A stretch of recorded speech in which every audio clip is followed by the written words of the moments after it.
Greetings, ladies and gentlemen, and welcome to another edition of the Last Minute Continue cast with myself, John Turbo Finley, flying solo for the month of January 2020. Yes, it is 2020 now, here for the Last Minute Continue cast on lastminutecontinue.com, as well as on iTunes and many other listening ventures that you can listen to this podcast. Of course, like I said, I am John Turbo Finley, flying solo. I have no guests with me. None of the other members of the LMC crew is with me this week, sadly. So you're just going to be hearing me talking about all the things that I've been up to this past month as we have started this new year with quite the bang, shall we say. It's been, bangish, if that's even a word. So we're just going to get right through it. We got plenty to talk about. I've been watching a lot of movies this past month. Not much in the way of games that's actually been played this month, but I do have one that I have delved into, and I'll give my thoughts in that a little bit, as well as talking about various other things as well. And we'll get right into it right now. So with this month, I have been watching quite a bit in terms of film media. I resubbed to Netflix and have been, watching through a couple of things. I know a lot of people are probably wondering, oh, have you watched The Witcher yet? Have you seen it? Have you seen it? Have you seen it? And it's like, I haven't gotten around to it yet. I've got so much other stuff on Netflix that I would love to, get through that's piqued my interest beforehand. So we're going to be talking about those first. Will I get through The Witcher next month? Who knows? I don't know. We'll find out. You'll just have to tune in and subscribe to the podcast, going forward to see if I do actually talk about The Witcher in a future cast. As for this month, I actually got around to watching a couple of movies that are on Netflix that I wanted to give a shot. They were The Book of Life, which is kind of like the kind of like competing movie to Coco, Disney's Coco, or is that Disney Pixar? I can't remember if it's Disney Pixar or just Disney. I think it was Disney Pixar, but no, The Book of Life. I only heard about that because I saw a video on YouTube talking about it and saying how it was like a better version of Coco. And a lot of people have high regards for Coco, so I was like, okay, well, it's on Netflix, and I'll get around to watching Coco sometime down the line, because I do like my Disney Pixar kind of like movies from time to time. Just depends on what the mood I'm in for and whatnot. Like, for example, I haven't watched Frozen 2. I only watched Frozen on a whim. In fact, actually, I was watching Frozen on the plane to Japan back in 2014.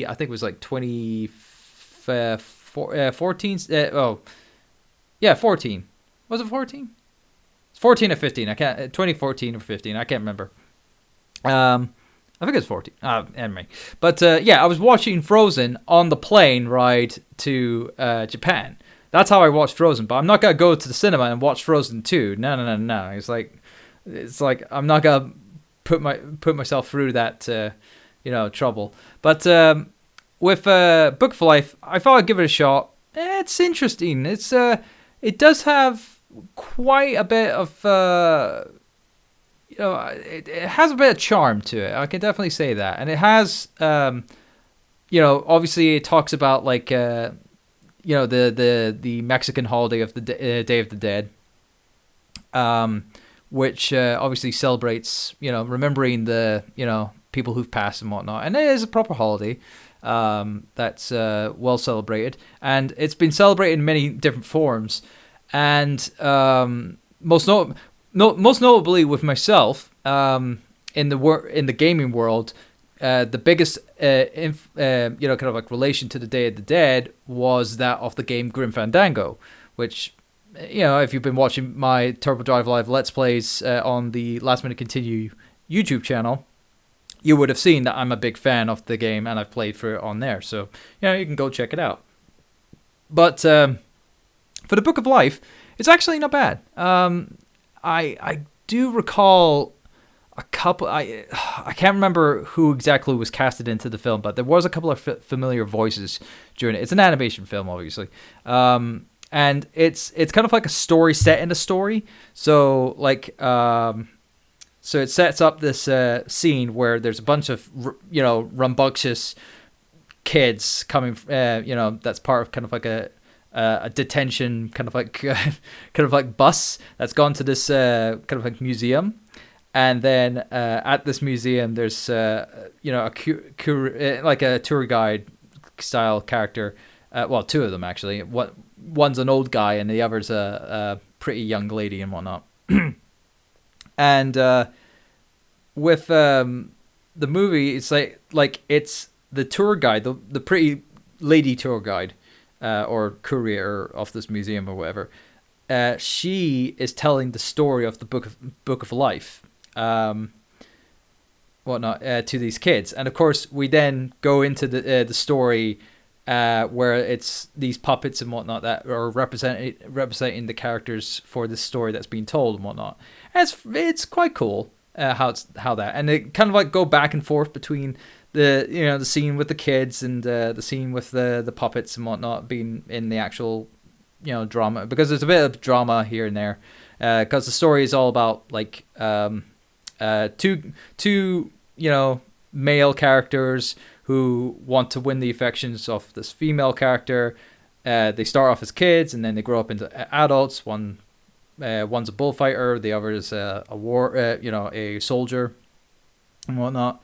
And it eventually delves into the whole, but it has a deeper kind of like plot where was it the gods that ruled the kind of like the land of the remembered and the land of the forgotten and stuff like that. They have a wager to decide who controls both worlds or who controls the other world, and basically just shenanigans happen, obviously, because they try to the god that rules the land of the forgotten obviously tries to be devious and try to win the bet by cheating and stuff like that, and he gets found out about it, and it's actually a very decent movie. It's like it's got a bit of a good bit of it's like one of those movies back, like kids movies back in the like 80s, like 80s or early 90s. It's like that where there's actual kind of like threat and drama at points. Kind of like the old school Disney films, like Disney's Lion King. Like that's the first one I can easily kind of like talk about, where there's death in it and stuff like that. And yeah, I actually enjoyed it. I'm kind of disappointed that it's not as well remembered as Coco, because Coco, obviously it's Disney, whilst with Book of Life, I think that was DreamWorks. I'm not 100% sure, but it seems like a DreamWorks film, I think. But regardless, it's still, I'd say if you got Netflix, give it a watch. Just give it a watch. Quick watch. It's like about, it's normal feature length kind of like venture. So I'd say give it a watch. It's worth it. The other movie that I have been watching on Netflix was that of a Movie Time film, being that of Ni no Kuni. I didn't even know that there was a Ni no Kuni animated film up on Netflix. I only just noticed it when browsing through the animation section, because I have been watching a lot more animations on there, which I'll get into in a bit. But no, the one that I got to see was Ni no Kuni, and this was also tied into another like animation that was done by the same guys who did Mary and the Witch's Flower, which I saw in theaters a while back, and I've got the Blu-ray. I haven't rewatched it in a while, actually. But that was a studio. It was like Team Poco.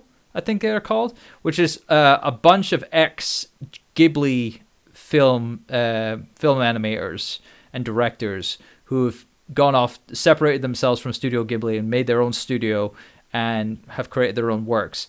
They did Mary and the Witch's Flower, and they did a kind of like a series of 3 animation shorts for Netflix under the subtitle of modern.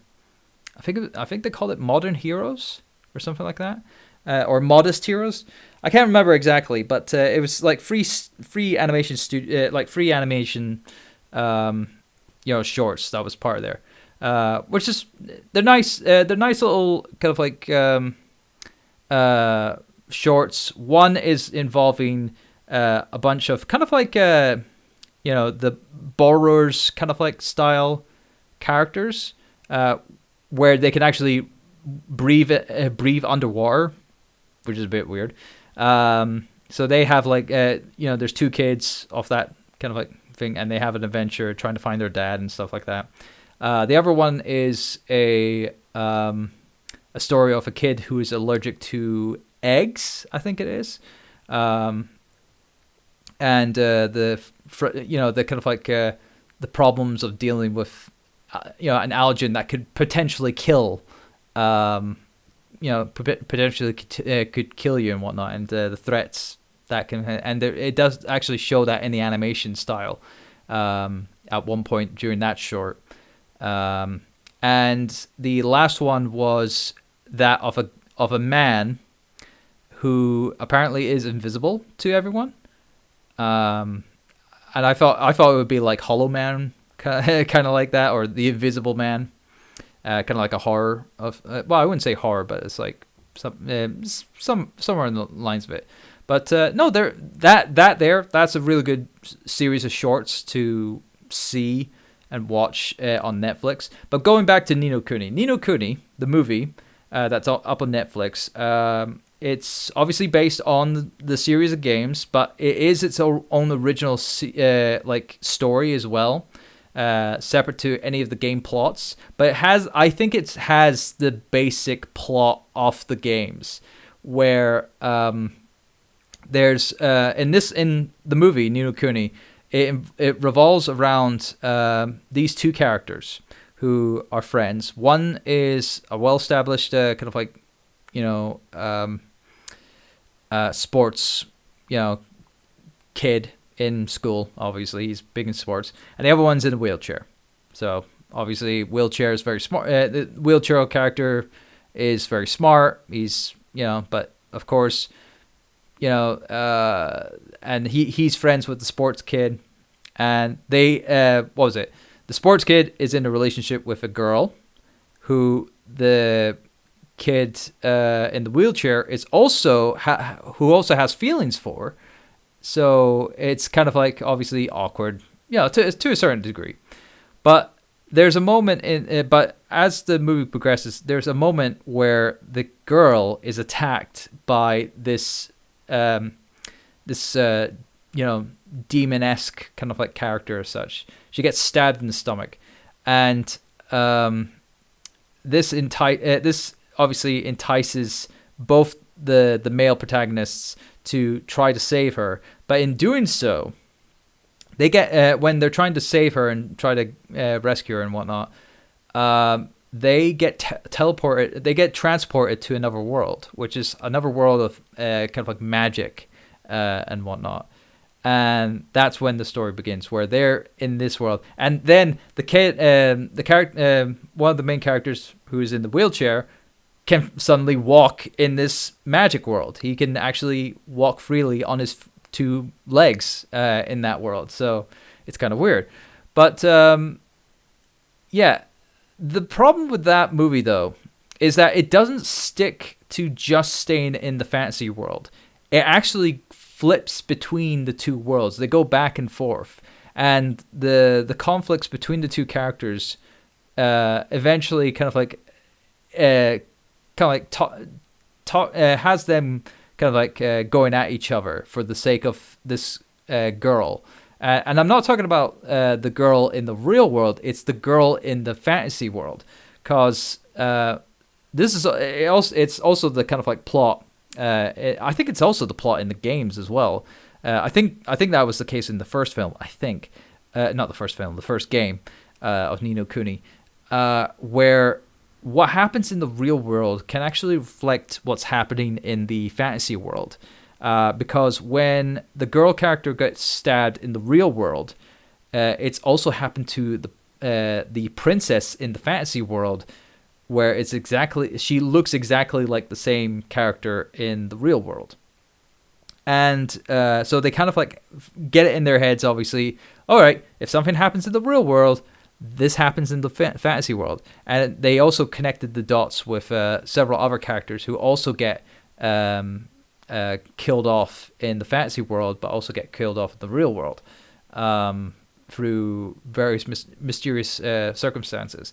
And it can be a bit jarring at times when you're kind of like when the characters are going back and forth between the two worlds, and you see certain issues happening in the real world that would be fantasy, and then they get transported to the fantasy world, and it's very muddled, shall we say. How I would have thought they would have done it would be for them to just stay in the fantasy world and just have all the kind of like stuff happen in the fantasy world until the final act, and then they head on home and everything's hunky-dory and whatnot. But no, that's not how they wanted to do the movie. They wanted the characters to go back and forth between the real world and the fantasy world, and them questioning whether or not what happened in the fantasy world actually happened. But we kind of know what happened. Like the character who is in the wheelchair in the real world kind of got the idea of what that what is actually happening between the real world and that fantasy world. But overall, even though that kind of like threw me off a bit, I still actually enjoyed the film. So yeah, if you want to give it a shot, go check it out. It's up on Netflix. Ni no Kuni, the movie, animation movie, whatever it's called on Netflix. You can find it on Netflix. It's I think it's like an hour and 40 minutes or so, or hour and 40 minutes. Usually feature length, kind of like runtime. And it's obviously advertised as a level 5 film. So yeah, because it has the same kind of like style, art style as Studio Ghibli, but it's not Studio Ghibli that's part of the film, part of the animation for some reason. It's under level 5. So I'm guessing level 5 has some animators who were part of Studio Ghibli at one point, and they're now working exclusively with level 5. Guess so. But anyway, those are the movies that I've been watching on Netflix. The one movie that I actually went to the theaters to see, and this was quite late in the month, so it's quite fresh in my mind, is that of a documentary on one of my favorite films of all time, and that is Cleaning Up the Town. It's a Ghostbusters documentary that has been in the works for about 12 years, just over 12 years, or over 12 years. It was making its rounds up the country the whole of this month, the whole of January. So it started down in London all the way up to, up here in Scotland and whatnot. And I had a chance to go and watch it myself. And if you're a big fan of Ghostbusters and you like the kind of like finding, going behind the scenes and how was the production of the film, and what they did for like special effects and stuff like that for the film, I would go and watch this. This is a really awesome love letter to fans who are fully invested in the production of the movie and love the movie itself and various things. And that's what I've been loving a lot recently. It's just my love of seeing these movies that go behind the scenes, essentially, to things. That it was the same case with, now granted, with features like what was it, Bohemian Rhapsody and what was it? The Disaster Artist. Those kind of like films. Those were like cinematic documentaries essentially, where it's like they take real life events and dramatize them a bit more, like, proper thing. Whilst this is an actual documentary, I also like proper documentaries, and this was one of them. Cleaning Up the Town is a really, really good documentary, and I posted up on Twitter talking about it. And what was even better is that after the showing of the documentary, the director and the producer, who is a brother and sister team, what was it, Anthony and Claire Bueno, I think it's Bueno or Beno. Oh, I can't remember how to pronounce their last name. But yeah, Anthony and Claire, they were there taking questions because they were promoting this documentary. And these are two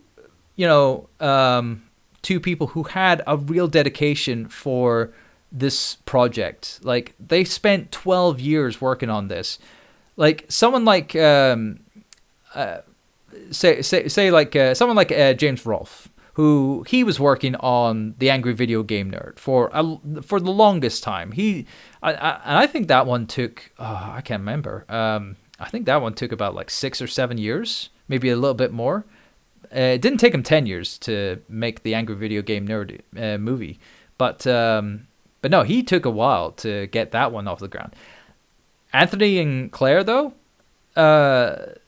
these guys took like 12 years to get this done. And it goes to show how much love they have for the movie, the kind of like actors, the directors, the producers, the special effects team, all the kind of like team members that they could get a chance to interview and whatnot. They really put the time and effort into it, and I absolutely loved it. I loved all the little details that were being talked about during that film, talking about the locations, talking about the special effects, how they did this and that in the film. And this is just the first film. They originally wanted to do both films, and maybe even go into more details about other things revolving around the Ghostbusters franchise as a whole. I would have loved to have seen that, because I would have loved if they had any kind of like input talking about, or like talk to people who were working on the animation series back in the day, or even the video games. But they had like subtle nods to the video game, or like at least like the original video game, like the NES, Super Nintendo, Atari kind of like video game back in the day. They had like a little. They have the kind of like transitions from interview to interview. Like, they had like animations for certain stories that were talked about, like when actors or producers or like visual effects people who were talking about stories, they had little kind of like animations during it, which was very, very nice. It was cute, or I wouldn't say cute, but like it was cool to see them kind of like reenacted in an animation style. The opening titles was awesome enough. I mean, the opening to the documentary has a shot of the containment grid of the ghost, for the Ghostbusters, like where you house all the kind of like ghosts and whatnot. And it's just they actually used the proper prop off the containment grid box and the lights and whatnot. And that's my phone going off. Sorry about that. What was it? They got a hold of those kind of like props and whatnot, and just like had a chance to just have an awesome time finding just like not only talking to these people, but also getting a hold of these props. I mean, granted, what was it? I can't remember if they actually got a chance to find the original Ecto-1 during their kind of like travels to meet these people and whatnot. But to see like the various kind of like casts of like certain ghosts, like Slimer, for example. Slimer went through a variety of different kind of like designs, and there's several casts of Slimer, as well as other kind of like things. Like the gargoyle style dogs of Gozer, Gozer's minions, so like Zool and Vince Clortho and whatnot. But yeah, it was just like I said in my tweet. I was agreeing with Ollie Davis, not Ollie Davis, Luke Owen. Sorry, Luke Owen of Wrestle Talk and Screen Stalker, who went to see the documentary before I did, and he tweeted out that it made him love the original movie all over again. It is exactly what he says. It makes you love the original movie all over again. And the best thing about my screening for that documentary is that immediately after, granted, immediately after was a Q&A with Anthony and Claire, but which I got a chance to pose a question to, which was kind of cool. I won't say what the question was, so just to leave that be. Or you can, well, actually, I think I talked about it on Twitter, so you can follow me on Twitter follow my Twitter to see if what I actually asked them. But the best thing about that screening was after the documentary, they screened the movie of Ghostbusters 84, and I was like, this is the first time I actually watched Ghostbusters on the big screen. All the times beforehand, I was always watching it on TV. On the TV, it was always... the problem with TV broadcasts of a film like Ghostbusters is that the Ghostbusters was always in widescreen. It was always... it would always have to pan the camera shot, pan the scene to certain points of interest, essentially, to try to make it a little easier to kind of like follow and whatnot. Whilst on widescreen, if you're watching it on a theater, you're seeing the whole scene. The camera's not panning back and forth between like characters and whatnot, and that's just awesome. I mean, granted, obviously in today's day and age we have better screens for whatnot, but back in the day when I was watching this on the TV, like on ITV and stuff like that, I had to deal with that crap. But seeing it on the big screen as it's intended in a theater, I just loved it. And I was quoting the bloody thing throughout. It was although granted, I wasn't quoting. I wasn't like quoting out loud. I was just mouthing the lines to myself under my breath and trying to be as quiet as possible, because I didn't want to ruin anyone else's enjoyment. I was just, enjoying myself. I was just enjoying, quoting the lines and whatnot, and I had a blast. I had a major time rewatching the film again on the big screen, and I loved every minute of it. So I would highly recommend, if you have a chance to watch it, go check it out. It's the documentary is called "Cleaning Up the Town," and I think it's just about to finish its run in theaters in the UK. They're probably gonna try to do some like showings in the US, and there might be a DVD Blu-ray out in the future as well. So I'm looking forward to picking that up and seeing any of the extras that's on there, because trust me, they had to cut down a lot. I'll tell you that much, and I'm sure they've got a lot more they wanted to show during their production of that film, and I can't wait to pick up a DVD copy whenever that may materialize. So with that all said, let's move on to what else I've been watching with Netflix. I've been actually watching a couple of animation shows that are up on Netflix that I've just gone around to watching.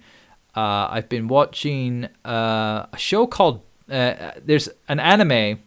Now, I have a little gripe with Netflix. Netflix has a tendency of saying, this is a Netflix original anime. And that's not fully true half of the time, because there's a couple of animes that they have on there that are not complete.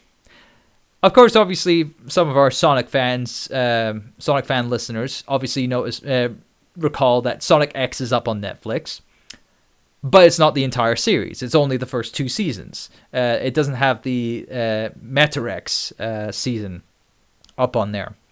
But that's just the tip of the iceberg. There's a couple other animes that they have up on there that are not complete and have actually been licensed by other kind of like, from other places and whatnot. And there's one particular one. There's a series. Now I can't remember the Japanese name for it, but the English version that they have up on Netflix, it's called Master Teaser Takagi-san. I think it is. I think it's called. And it's basically a story about 2 kids who are friends, but they have sort of have feelings for each other and whatnot. But one teases the other too much, and it's the girl teasing the guy, and the guy doesn't like that, and he tries to one up her every so often, but it fails. It blows up in his face and whatnot. Now, I originally watched that. There's a series there's a season of this on Crunchyroll, and I've watched that series, and and it's subbed on Crunchyroll. I don't think there's a dub version of that series, but the sequel, like the second series of that of the show, is up on Netflix, and that's both dub and sub. And I'm thinking to myself, this is confusing. So and on Netflix they say it's series 1. Which it isn't. It's the second series. It doesn't make any goddamn sense. And that's what annoys me a lot with the Netflix, is that Netflix gets these these animes or animation series. They say it's like, oh, we got the complete series, but they don't. They don't in some cases, and that was the case for that one. And this is the same case with, I think. And this is just me speculating. I haven't actually gone into looking up any research for this. But there's another show called Baki on Netflix. Now, they have 2 parts. Now, it says 2 parts. I thought it was like an OVA series. It's like featuring. It's kind of like anime feature length shows, essentially. So it's like. That's what an OVA or an original video anime is all about. It's like a kind of pseudo feature-length episode, essentially, of an anime. But that's what I thought when I was looking it up on Netflix, just saw it on a glance, because it had part 1, part 2. And I was like, oh, okay, then. So it's like part 1 of the OVA, then they have a part 2, and we'll see what it is. No, it's like a 24 episode series for both parts. Like, it's seasons. They just call them parts for some reason. I don't understand it. But what's worse is that the part 1 is part of a story arc that has taken place after another story arc that is not on Netflix. I don't know if it's up on anywhere else, but apparently there's a massive storyline that involves, the main character, Baki, that involves him being in an underground fighting tournament, and that's not on Netflix. That's not part of the series that's on Netflix. And this is what pisses me off. They advertise it as an original or like Netflix original anime series. And it's not, because apparently there's another series of that anime somewhere else on the internet, or somewhere, I don't know where it is, but it's not on Netflix, and there's a huge story gap. There's all this character development with all these characters, and I'm trying to understand it. Now, granted, the series, the starting series that is on Netflix, it tries to describe, or like, tries to tell you who these characters are with a narrator telling them who they are and whatnot. But I feel as though I'm missing things. I'm missing the events of what happened because they reference this tournament that happened with some of these characters, and they have flashbacks of these characters and this tournament and stuff like that. But I would rather watch that actual arc. It's like the best example I can say is if Dragon Ball Z was actually, this is a perfect point. If you were watching Dragon Ball Z and they were talking about a fighting tournament that happened in Dragon Ball, but Dragon Ball hasn't been localized or it hasn't been released or whatever, you're probably wondering, what the hell happened there? It's like all these characters, they're talking about events that happened in this other series that hasn't been released or subtitled or whatever, and we have no understanding on it. And that is essentially what is the case with Baki. But besides my nitpicking on Netflix and their kind of like structure and their practices and whatnot, what is this show called Baki? Baki, it revolves around the titular character, Baki, who is possibly one of the strongest fighters in Japan. And he just basically fights people that challenge him at times. Essentially, that's it. And it's ultra violent. I wouldn't say ultra violent. It's nowhere near the levels of like shall we say Fist of the North Star-esque. Probably not in that kind of like way, but it's close to it. Because there's a lot of bloodshed, I'll tell you that much. There's a lot of bloodshed. But there's also a lot of adult themes involved with it as well. But it's...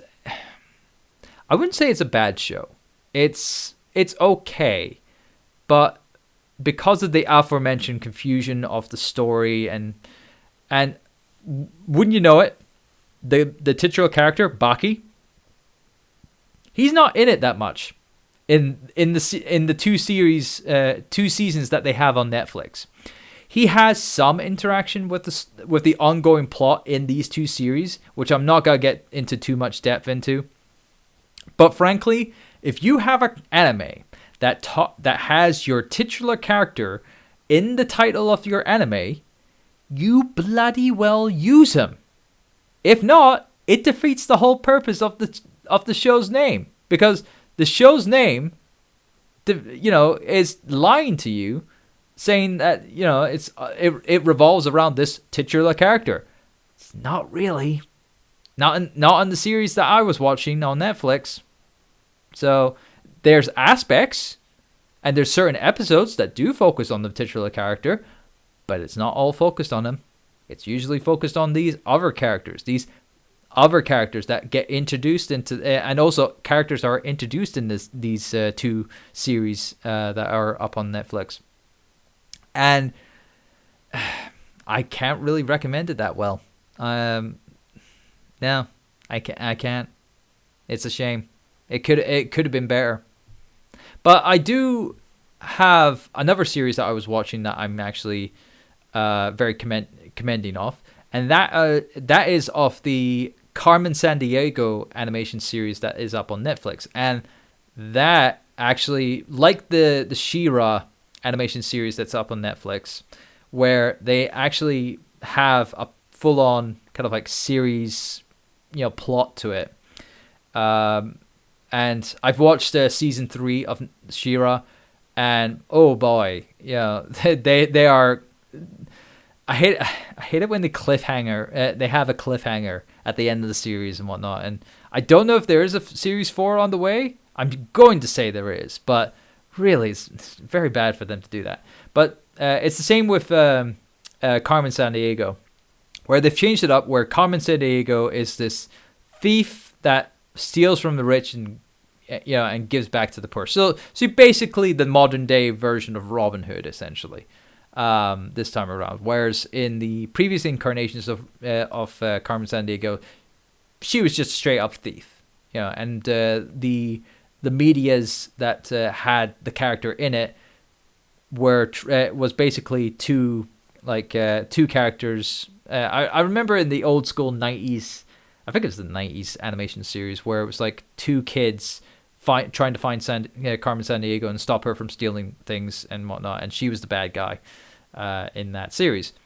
But and I think that was called Where on Earth is Carmen Sandiego, not Where in the World is Carmen Sandiego. Where in the World is Carmen Sandiego was not only the general series of or like the general franchise, but also the video game series, as well as the I think there was a game show that was Where in the World is Carmen Sandiego, which had a very cool tune, like a cappella theme tune too, which was kind of cool back in the day. But regardless, the series Carmen Sandiego on Netflix, it's a really good show. It's like, you know, it's nice to kind of like reinvent the character of Carmen Sandiego and focus on her this time around, like focus on her as a pseudo anti-hero. She's not fully anti-hero, because she realizes what she's been doing. Like in the start off of the story, she's been trained to be a thief and whatnot, but then she finds out that being a thief is wrong. Like she's stealing from the school that she's part of, which is part of an organization that you know, steals many things from various other places and whatnot. She's just not. She finds out that is obviously a bad thing, and she's now trying to rectify her mistake and try to take everything back from this organization that she's been, you know, falsely put into and whatnot. And then the story gets really deep with her her history and the history that she has with the you know, the kind of like the headmasters of the organization that she was a part of, and what her relationships between those with those characters, and you know, the backstory for her story, because she was you know, when you first start off with the series, she's an orphan, but then you get to learn more about her and learn about her past, and then you also learn about the side characters that Carmen Sandiego is with and whatnot.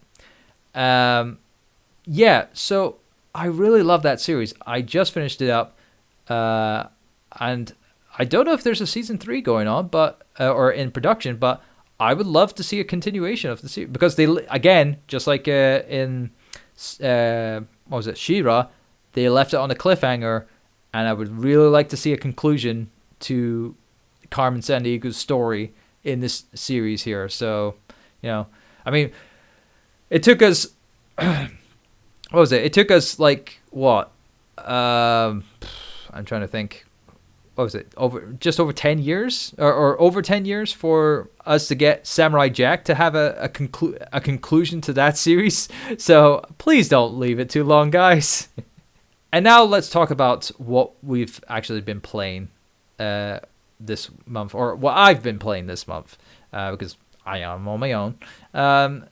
This month, I've only been playing one new game, and that is that of, it's from the Xbox Game Pass, and it is that of a game that came out quite a while ago, but it's got to have a physical release, I think at the end of this month or going into next month.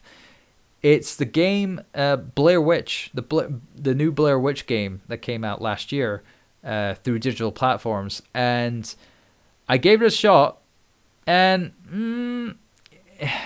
it's okay. It's borderline okay. It's like it had a bit of issues, like in terms of like understanding certain mechanics and stuff like that. Like the combat, because there's apparently combat in the game, which is a bit odd and awkward and whatnot.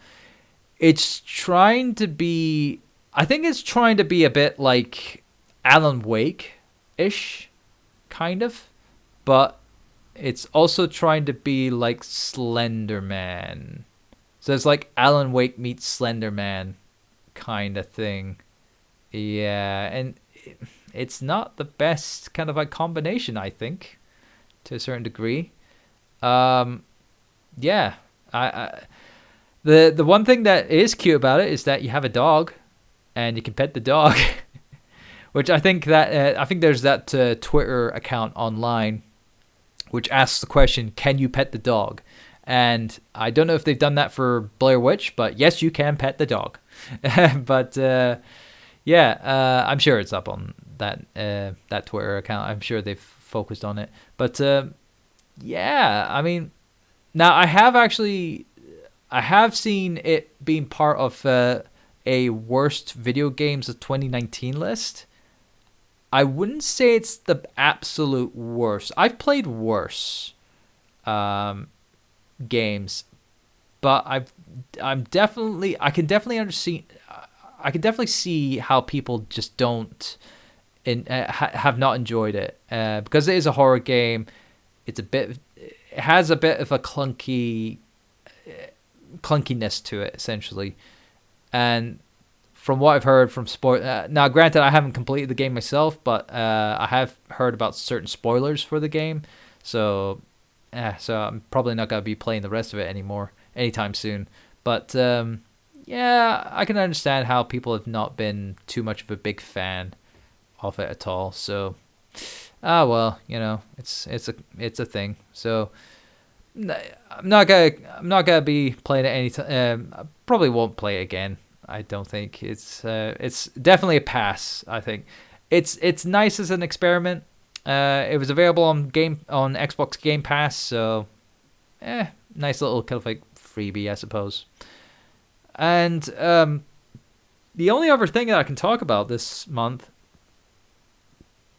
was that of me playing through a mod on PC that I just recently did. It was a Resident Evil mod, Resident Evil Remastered mod, in fact. It's the Resident Evil randomizer that has been going around for the last year or so. And I had had an enjoyable and stressful time playing that. It'll probably be hitting up on the YouTube channel sometime down the line. Just a case of finding some highlights from that stream and putting it up on the YouTube channel and see how my run went on that live stream, where many of the Last Minute Continue faithful were there to witness live and in person, and they had quite the fun time. And I'm sure Kevin would have loved to revisit it again. I'm sure he will. And hopefully you guys will get to revisit it too if you go onto if you subscribe to the YouTube channel, youtube.com/Last Minute Continue, and be on the lookout for it when it comes around. Other than that, I don't think I've played anything else. I can't recall anything else that I have been playing that has been new this month. But we'll just have to leave it at that. So that is us for this month of this month's Last Minute Last Minute Continue cast, or LMC cast, for the month of January 2020. Hope you enjoyed yourselves, and hope you've taken a lot from this, and thought about the suggestions and what I've talked about this month.